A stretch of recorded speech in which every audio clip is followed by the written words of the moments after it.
இல்லை சார். ஒரு திருடன் கூட ராத்திரி 1:30 மணிக்கு வீட்டுக்குள்ளே நுழைஞ்சான். திருடலான்ற எண்ணத்தில் போய் கட்டிலில் படுத்துங்கிறவன் காலாண்ட போய் தேடினான், தலையாண்ட போய் தலைகாணிங்க தேடினான். அவன் கையை பிடிச்சிக்கணும், தொழிலுக்கு பூசாடான்னு கேட்டான். தெய்வமே எப்படி கண்டுபிடிச்சேன்னா, எந்த ஆம்பளை கிட்டடா பீரோ சாவி இருக்கும், என்கிட்ட வந்து தேடுறி. அது படுத்துங்கிறா பாரு எங்கள் வீட்டம்மா, அவள் காலுங்கீழே இருக்கிற தலைக்காணிங்கீழே இருக்குதுடா. 3 நாளாக அதை எடுக்கிறதுக்கு நான் படாத பாடுபட்டேன். நான் முருகனெல்லாம் வேண்டனேன், அந்த முருகனே ஒன்று அனுப்பியிருக்கான்.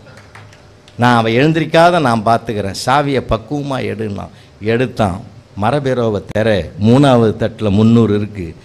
நீ எடுத்து கஷ்டப்பட்டவன், நீ 200 எடுத்துக்கோ, எனக்கு ஒரு 100 ரூபா கொடுத்துட்டு போகிறான்.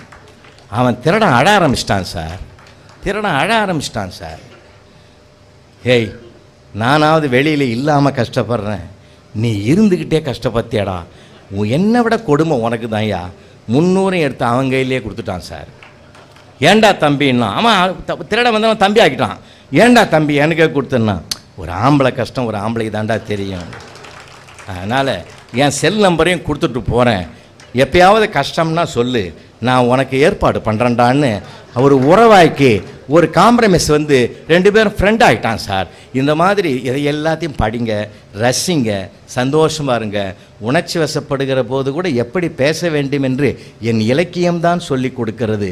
கொண்டு வா என்று சொல்வதற்கு பதிலாக பாண்டியன் நெடுஞ்செழியன் கொன்று வா என்று மாற்றி சொன்னதனால் வந்த விளைவு என்னாகிவிட்டது என்பதை நமக்கு எச்சரிக்கையாக சிலப்பதிகாரம் சொல்லுகிறது.